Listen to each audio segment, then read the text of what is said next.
as well and socialise and meet members of our church community. But also it's an opportunity to see what people actually think and what their perceptions are.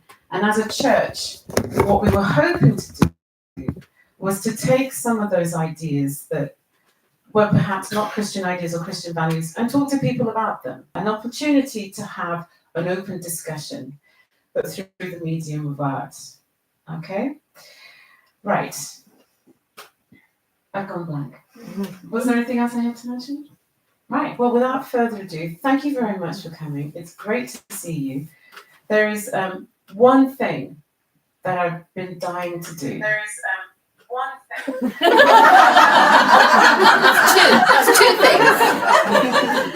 And let me just say that wasn't it. So if you stand there, they'll see you online. Hey, we're live! Hello, everyone.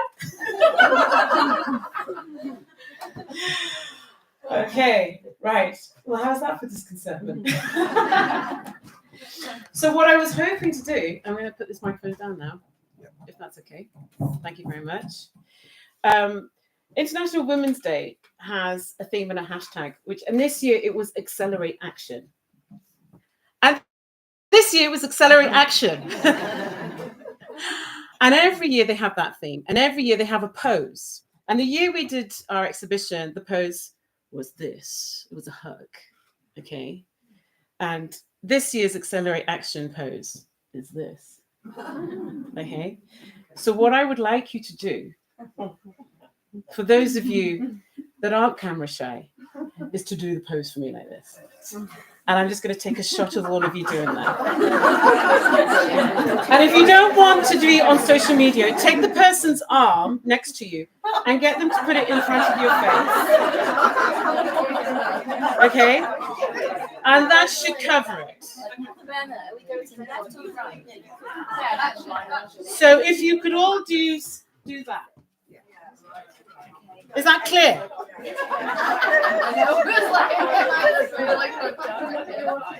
And everyone at home can do this too. Right. So, Minister, are we all in? Yes, we are. I must say how wonderful you all look. Excellent. 1, 2, 3. Thank you so much. And without further ado, I'm going to hand over to Rachel Lilly, who's going to introduce.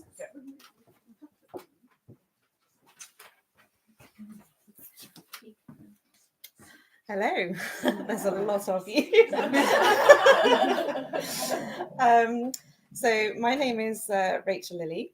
I'm part of the Art Fringe trio with Mand and Berna. And I'm really honoured to be here to introduce Jo's talk. I got to know Jo 6 years ago. And she quickly became unavoidable.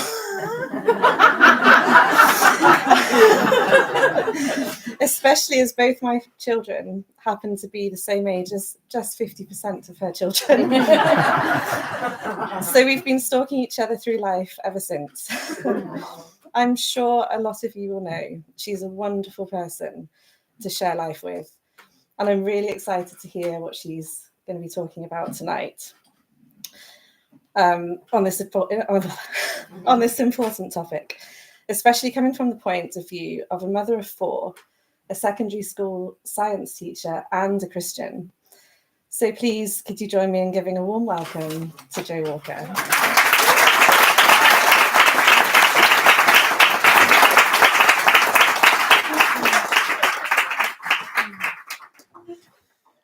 I did not know Rachel was going to say any of that at all.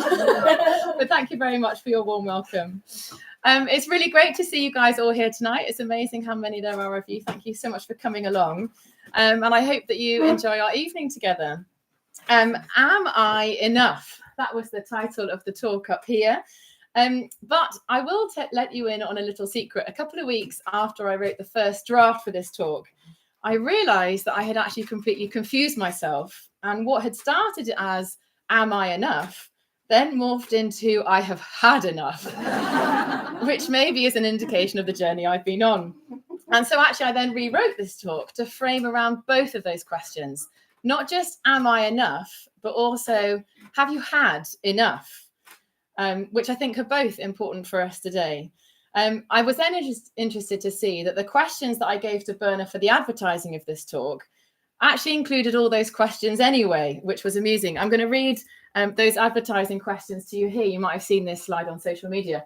So this is what I said to her. Am I enough? What is enough? When is enough enough? Is it ever enough? Does enough ever arrive? Does it ever feel like you've done enough? Are you enough? And then finally, does faith have any difference? Sorry, does having faith make any difference? I apologize for the amount of times the word enough appears in there, but I'm going to summarize this in two questions that we'll look at tonight. One is, am I enough? And the other, have you had enough? I thought we'd look at some thoughts behind those questions to start, and then look hopefully at what might be some answers to those questions. Now, since I've been thinking about this topic, I've seen the word enough everywhere, including in a few musicals. I wonder what your favourite musical is and why. That is, if you like musicals, because I'm aware that some people do not like musicals. I wondered if you'd be able to turn to the person next to you, introduce yourself by name if you don't know their name, and just say, what is your favourite musical and why? And if you don't like musicals, feel free to tell them why you don't like musicals. So there we go. What is your favourite musical and why? I'll give you a few minutes.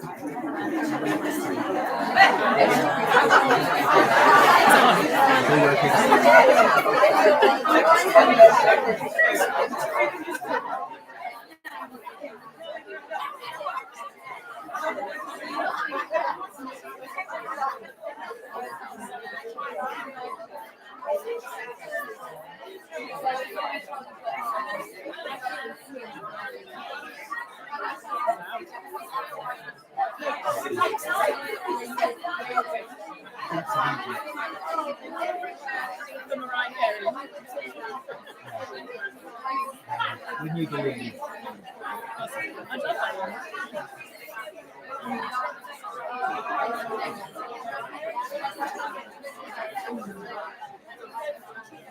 Okay, I'm going to draw you back to a close.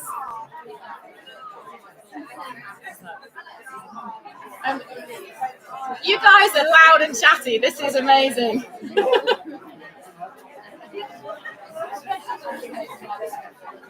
If I can stop your conversations, that would be wonderful. Thank you. There'll be more time to carry on other conversations later. That's great. I can't wait to hear them later, not now. But let me tell you about some of the ones that I have enjoyed recently. Back in January, I went to see the musical Hamilton down in Cardiff. It was amazing. I was not prepared for what an incredible performance, especially as personally, I do not like politics, let alone American politics. But it was absolutely fantastic.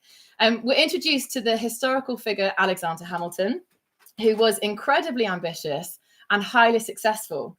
He served as an aide to General George Washington. He wrote 51 out of the 85 papers that made up the Constitution of the United States.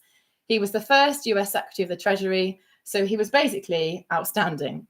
His wife, Eliza, sings in one of the songs, "Look at where you are, look at where you started. The fact that you're alive is a miracle. Just stay alive. That would be enough. And if your wife could share a fraction of your time, if I could grant you peace of mind, wouldn't that be enough?" So she's saying just to be alive, just to spend some time with her husband is enough. But then she starts to question herself. And she carries on in the song, "Look where you are. Isn't it enough to be alive? Would that be enough? Look around. Isn't this enough?" And her conclusion in the next line is, "He will never be satisfied. He will never be satisfied." So, oh bother, none of his successes are enough. And Hamilton agrees. He sings the last line of the song, which is, "I am not giving away my shot," with a thunderous bang on the drum afterwards. He's not going to throw away his shot at life. He's not going to give up his opportunity to forge the American dream and create a name for himself. He's going to keep on striving because whatever he had already achieved would never be enough. Am I enough? Thinks Alexander Hamilton. Well, each time in his life, he says no.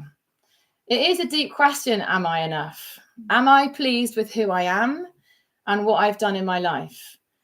Are you constantly trying to do more things, achieve more things so that you can say, yeah, I'm enough? But then how long does that last? Once you've achieved that certain thing, once you've ticked off that accomplishment, how long does the satisfaction last? Do we just straight away not go on to the next thing and strive for that one? Hamilton kept going.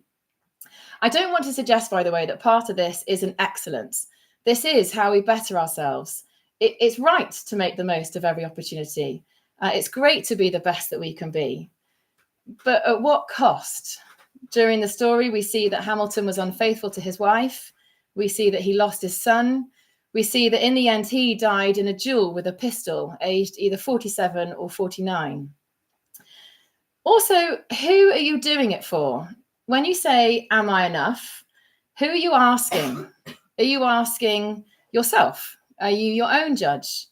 Or are you seeking approval from peers, from your parents, from your friends, from your children? Whose approval do you seek?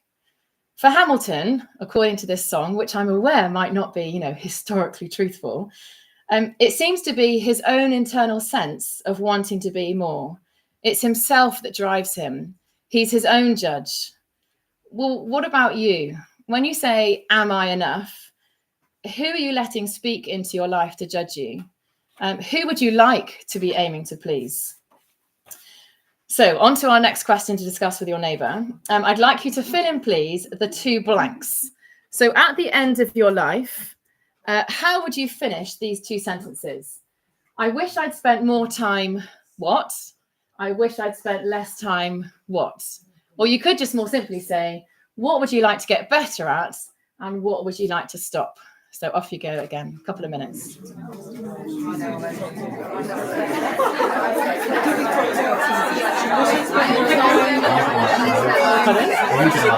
No.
Okay, guys, I'm going to stop you there again. Thank you very much. Let's come back together.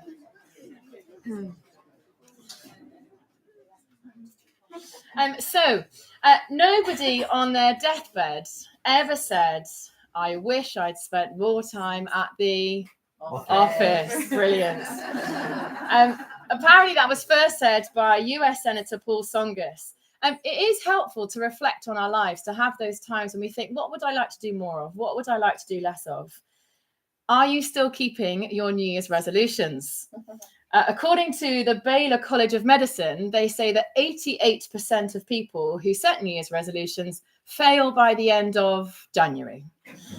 The second Friday in January apparently is called Quitter's Day because that's the most common day that people stop. Second Friday in January. We're not so good at bettering ourselves, though we do work hard to do so. We don't think that we are enough. We want more and more. So we've looked at a political career and Hamilton asking, am I enough? I think his answer was no. He was always seeking more. So how about a performance career? Let's move to another musical, this time The Greatest Showman. P.T. Barnum was played by Hugh Jackman, and he's amazed by the opera singer Jenny Lind's success. What does she sing, though? And I have to work really hard not to sing this because I'm not going to sing it to you. But she says this. She says, All the shine of 1,000 spotlights, all the stars we steal from the night sky will never be enough, never be enough. Towers of gold are still too little. These hands could hold the world, but it'll never be enough for me. Barnum wants more than to be a director of a circus. The performance and the tour that they then go on afterwards show that it's not enough for her to be the famous singer. There is a tragic look on P.T. Barnum's wife's face as she realizes that this roaring success of this show is not the end of her husband's climbing. It doesn't bring the satisfaction that maybe she wishes he would have. Some would think that P.T. Barnum must be enough. They say, well, if P.T. Barnum isn't enough, then who is? He is, after all, the greatest showman.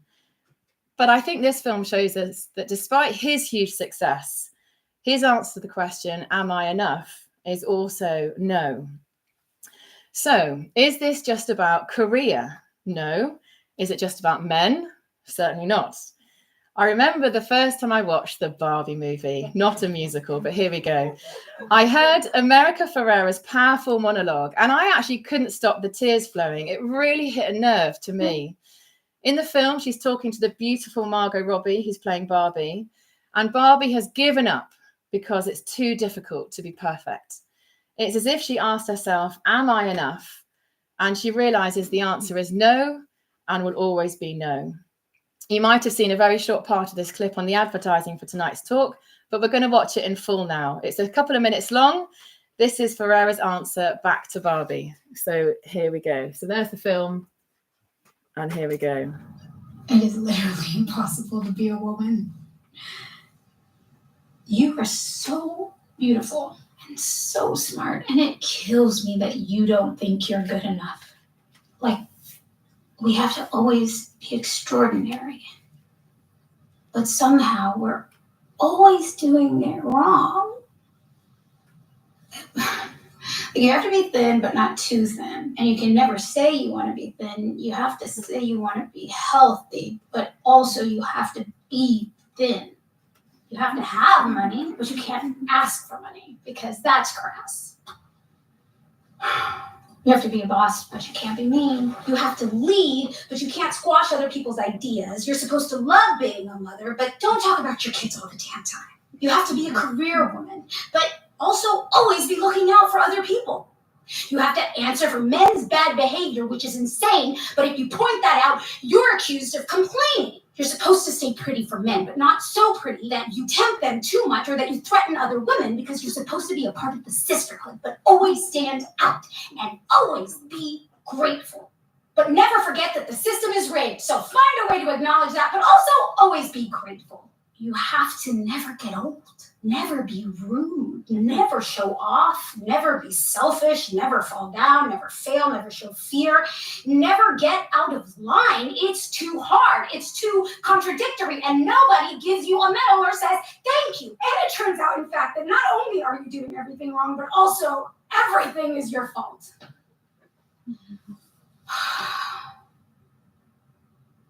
I'm just so tired of watching myself and every single other woman tie herself into knots so that people will like us. And if all of that is also true for a doll, just representing a woman, then I don't even know. What do you make of the Barbie clip? Do you think these pressures exist on women? What are the standards we hold ourselves to, and why? Off you go in your groups.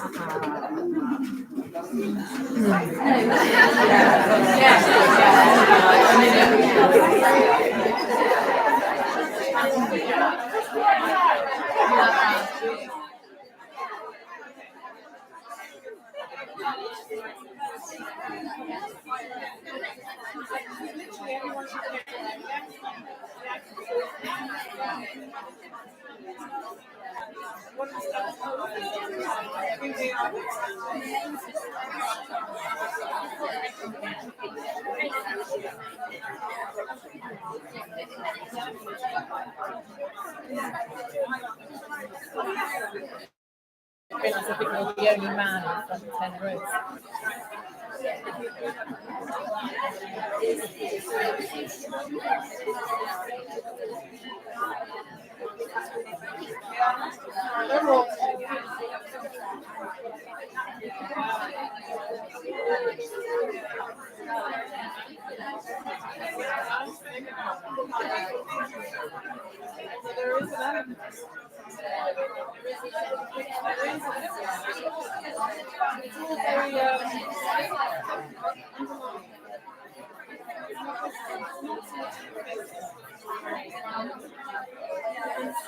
Okay, guys, back together again, please. Thank you. So, is Barbie enough? No, she can't do it all. She can't be everything to everyone. These standards are too much. They're too high. She failed. We fail. Am I enough? No. Is asking ourselves if we are enough just a modern thing like we've seen in Barbie, I wonder? Sorry, there's something's just come up here, but no, I think it's all right. Yeah. Is it just a modern thing? No, I don't think so. Please let me tell you a story about two sisters fighting for something the other had. They were both jealous, not seeing the good thing that they did have. One of them was loved by her husband, but didn't have any children. One of them didn't have any children, but was loved by her husband. The two sisters are actually married to the same man. You can find the original account in the Bible, in the first book of the Bible, Genesis. The man was called Jacob. He was the husband. He loved Rachel, but he was tricked into marrying Rachel's older sister, Leah, first of all. Jacob was convinced that he had to be happy. He was convinced that in order to be happy, he had to marry Rachel as well. So he worked 7 years with her dad's orders, and then he was allowed to marry Rachel too. So he had two wives, Leah and Rachel. Leah was the older wife, the older sister, the first wife. She was convinced that in order to be happy, she had to have her husband's love. So she kept giving him more sons, hoping that would turn his heart toward her. Rachel couldn't conceive. And this was back in the day when it was an even bigger hardship than it is today. Leah had 4 sons. Could Rachel cope with this?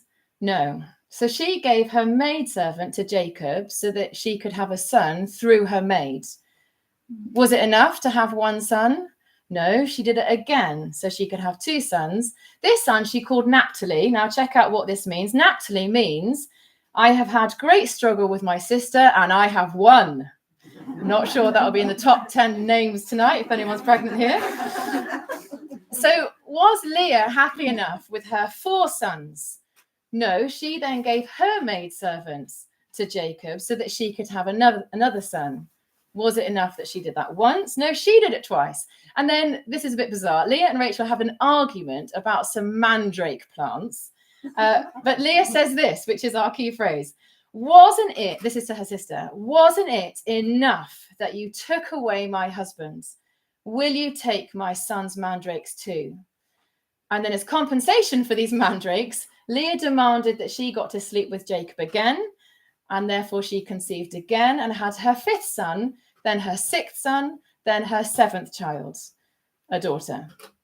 This might be the time to tell you that this story inspired another musical, Joseph and the Amazing Technicolor Dreamcoat. By the way, this is the 3rd and final musical I will be mentioning tonight. You might remember from the musical that Joseph had 11 brothers and they hated him. Well, now you know the story of the 2 fighting sisters and how there came to be 12 sons in total at the end. It's a really sad story of sisters fighting for love, position, and acceptance. Am I enough? Am I enough if I can't have children? Rachel thought not. Am I enough if I don't have my husband's love? Leah thought not. Am I enough? What will we do to try to become enough? Think of all the people those sisters would have hurt in trying to answer yes to our question, am I enough? This is not a new question that humans have recently begun to ask ourselves. So that's the question of am I enough raised? The second question I wanted to introduce tonight, and much more briefly, is have you had enough? What frustrates you? When is it all too much? When do you feel unable to cope? What pressures do men and women face in life today? Feel free to share first world, light-hearted, easy problems. Well, not easy problems, they're still problems, but first world problems, or generic problems that people in the UK face. So what pressures do we face? Off you go again, everybody.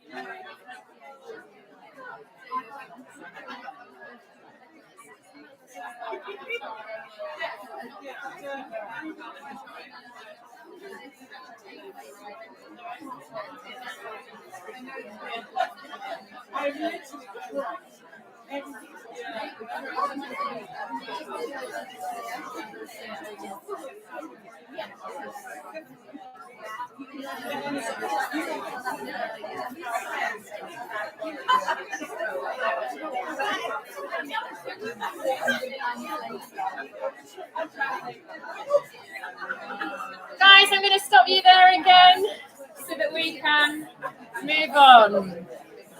I think we could talk about that one for a very long time. So yeah, we all face problems, some small, some big, but even if they're first world problems, they can still feel really challenging. Sometimes we put the problems on ourselves. Sometimes we feel completely out of control and just a victim of the harsh world around us. Many of us feel tired, weary, broken, disheartened. There are so many of us who say that we cannot cope, sometimes in small ways, sometimes in big ways. The British Association of Counselling and Psychotherapy in their 2024 survey found that a third of people have had therapy in the last 12 months.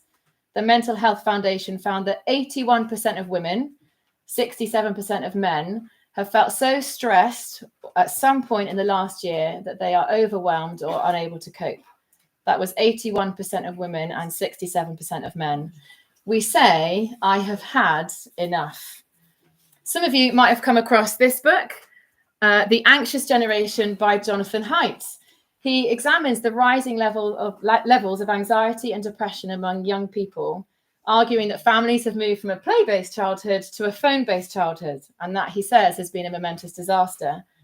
A similar group researched that 40% of Gen Z and 35% of millennials say they feel stressed or anxious most of the time, while a staggering, listen to this, 98% of Gen Z are showing symptoms of burnout. Whether or not that we agree that this is due to social media and connectivity, we know, and most of us feel the pressure ourselves. It leads us to say, I have had enough. On a little side note, there's another talk here on Friday night led by Jess and her mum on the topic of peace and anxiety. So do come back to that, please, because I'm not talking more about that tonight. Speaking personally, I think I am always trying to lose weight. It's not often that I feel satisfied with my size. If I do lose a bit of weight, it's rarely enough. I worry that I make my kids do too much, that they haven't got enough time to just play and be at home. I worry that I don't do enough for my kids, that I should play with them more, that I should give them more of my time. I worry that I should do so much more for them, and the years are slipping through my fingers. I've had children for 11 years. I've got 4, as Rachel said earlier. But in just over 12 years' time, technically, none of the 4 of them will be children anymore, though I'm well aware they might not all have left home, only them. There's never enough time to do all the things that I'd like to do. How many of us say that if only we could stretch time, if only we could have another hour in every day? We go to bed early, exhausted from the day, trying to get enough sleep. We then go to bed really late, trying to eke out as much of that peace and quiet as we possibly can. And then we feel even more exhausted. Is it possible to not feel tired? And what do all these pressures on my life make me do? I shout at my kids, I'm vile to my husband, and I ignore my friends at times. Sometimes I just can't cope. I have had enough. I think it's time for some answers. Am I enough? Have I had enough? So first of all, we will look at, am I enough? Hopefully a bit of an answer. Yes, you are enough. No, you are not enough. Christianity actually tells us both. Yes, you are enough. No, you are not. Let me explain. The Bible tells us that God has fearfully and wonderfully made each and every one of us here tonight. It tells us that you are loved beyond measure by the creator of the world. You're no accidental deposit on this earth. Jesus tells us that God the Father knows the number of hairs on our head, some more than others. The Bible teaches us that God, sorry, Jonathan, sorry.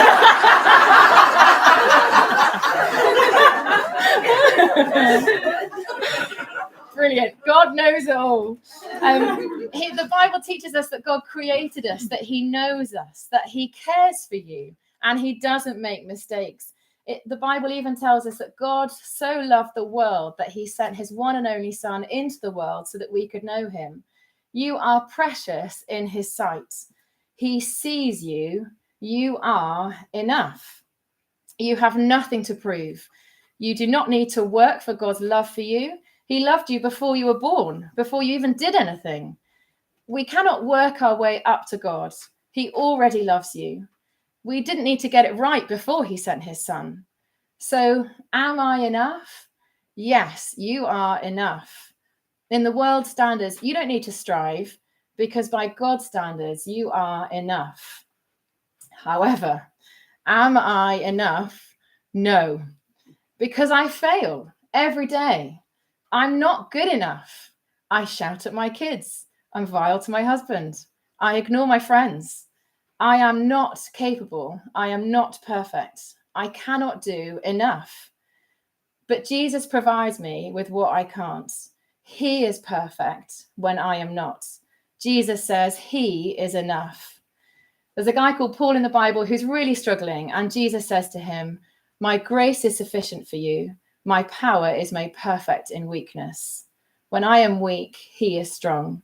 Jesus fills up every single gap between me and God. It's okay that I'm not good enough because Jesus is. I'm not a Christian because I'm a good person. I'm not good enough. The Bible tells us that none of us are good enough.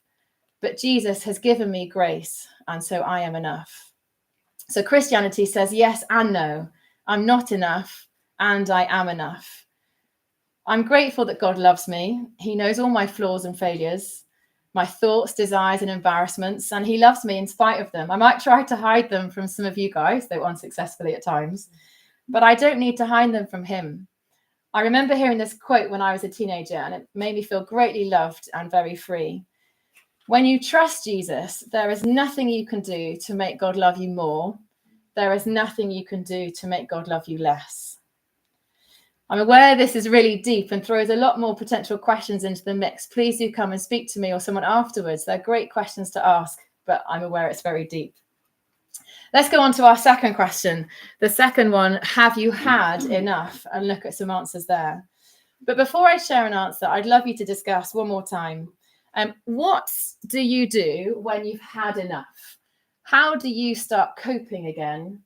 And what motivates you to keep trying? Off you go.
Have you done any questions?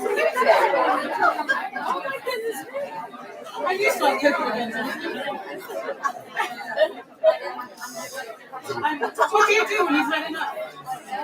Did you tell Joe? Has he been answering the question? Very happy. Jonathan? Keep my head down.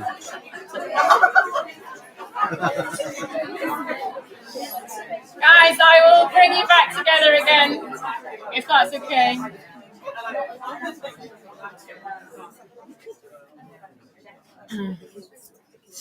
So, I'd like to share some more words from Jesus that I do think are relevant and real and helpful. Jesus says, "Come to me, all you who are weary and burdened, and I will give you rest." We are weary. We are burdened. There is no doubt about it. What do? Do we keep on fighting? Do you give up? Do you stop eating carbs? Do you start writing 5 reasons a day to be grateful? Do you try to start wall Pilates, which I've recently tried and not doing very well at? New things may help us in some ways, but please let me share how what Jesus offers is so different and ends this constant struggle to be enough. Jesus describes himself in one of the 2 Gospels using 2 words. I don't know if you've ever had to do this, describe yourself in 2 words. It's quite a challenge. From what you know of Jesus, whether that's hardly anything or loads, what 2 words would you use to describe him? I'm not going to give you long this time. Off you go.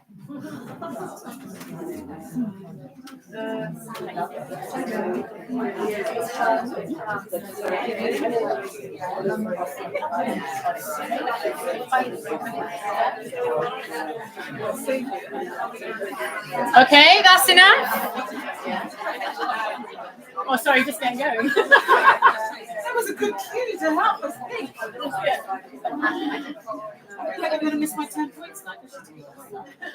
Okay, let me tell you the 2 words that he uses himself, okay? Let me quote to you the full verse, which we said earlier.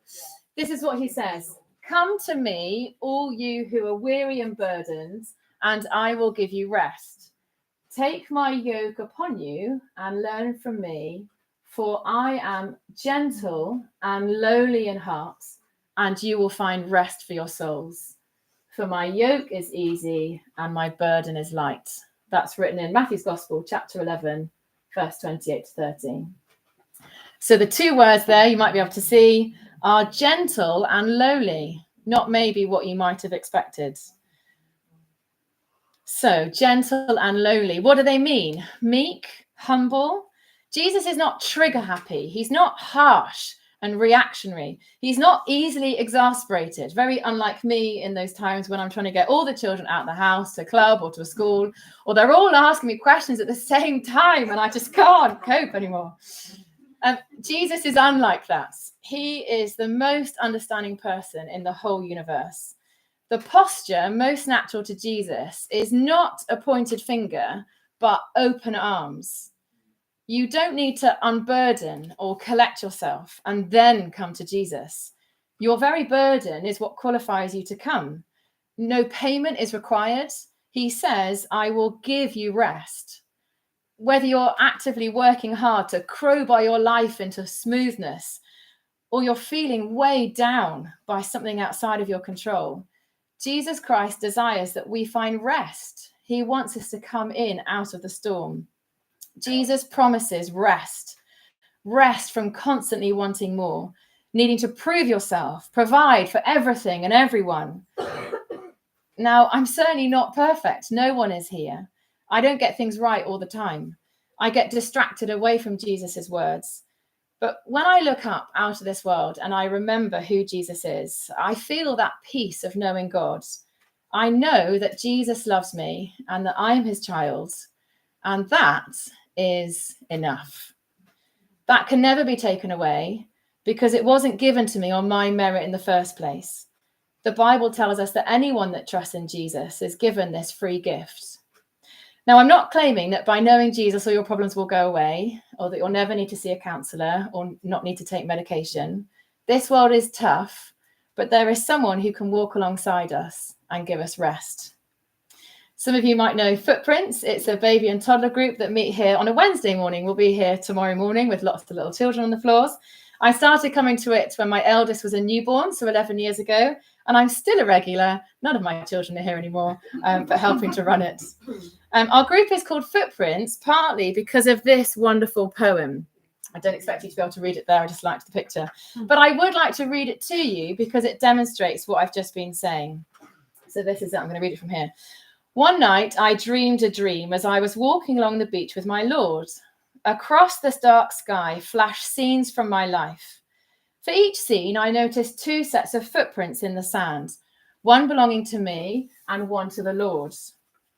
After the last scene of my life flashed before me, I looked back at the footprints in the sand and I noticed that at many times along the path of my life, especially at the very lowest and saddest times, there was only one set of footprints. This really troubled me, so I asked the Lord about it. Lord, you said once I decided to follow you, you'd walk with me all the way. But I noticed that during the saddest and most troublesome times of my life, there was only one set of footprints. I don't understand why, when I needed you the most, you would leave me. He whispered, my precious child, I love you and will never leave you. Never ever during your trials and testings. When you saw only one set of footprints, it was then that I carried you. Some might see that poem as a bit twee, but I often get a lump in my throat as I read it. In fact, when I was practicing earlier, I totally welled up and I thought, right. Anyway, I got through it that time. I'm really grateful for God's presence with me each day of my life. I'm grateful for the reminder that he carries me through life's difficulties, whether that's the frustration of wet towels being left on the floor again, whether that's the FOMO of not being included in a social event, or something far bigger and greater than that. Jesus is sufficient for all of life's deepest problems, not just these daily ones. A couple of years ago, my husband and I also read this book. It's got a fantastic title. It's called The Ruthless Elimination of Hurry by John Mark Comer. He writes amazingly. It's great to read.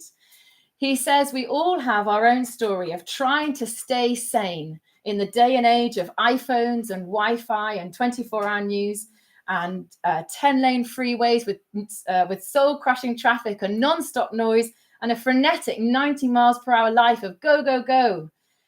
And he comes to the same conclusion that I mentioned earlier, that Jesus invites all of us to take up the easy yoke, to go to him for rest. I ask again, do you feel weary?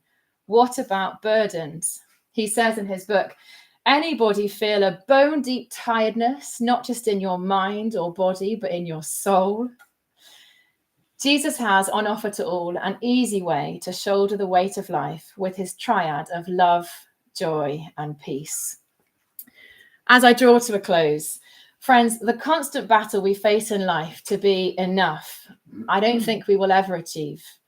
Like Alexander Hamilton, I don't think anything will ever be enough.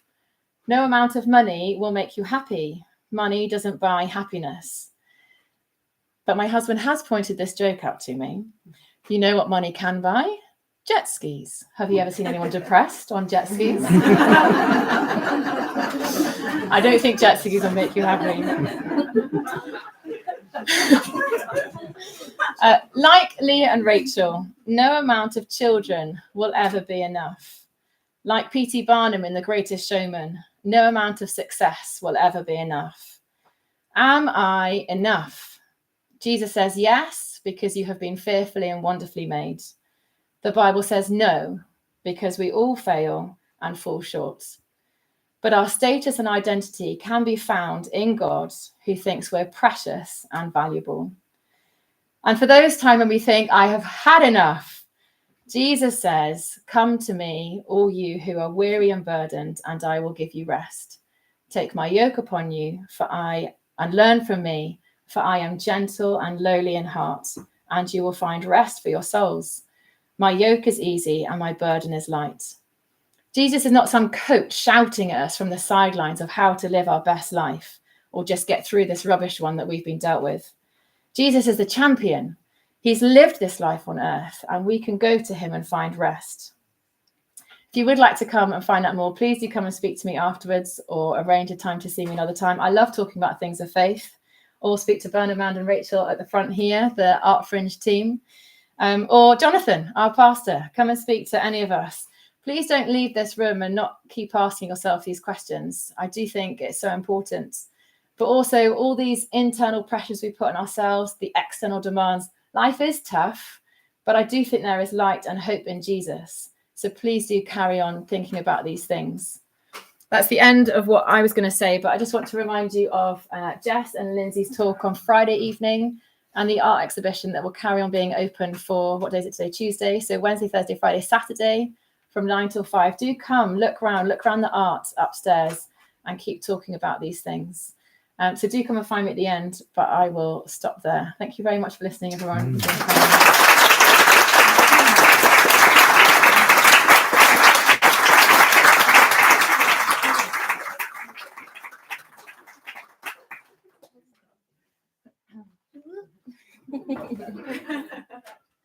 Hi, I'm Mand.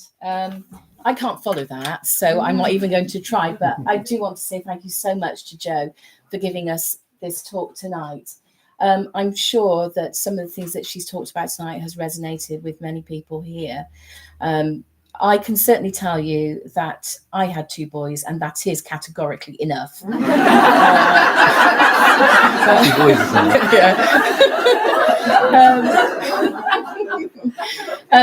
The other thing I was going to say was that Footprints poem.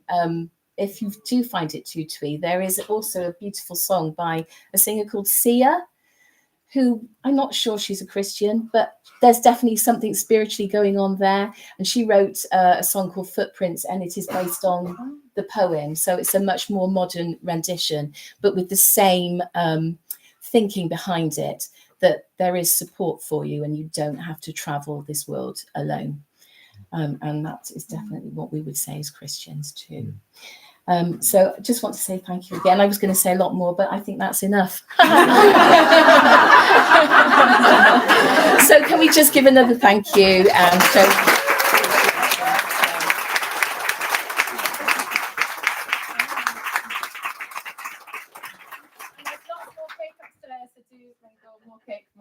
Yeah, there's refreshments upstairs. Do come along, okay? Thanks again. Wow.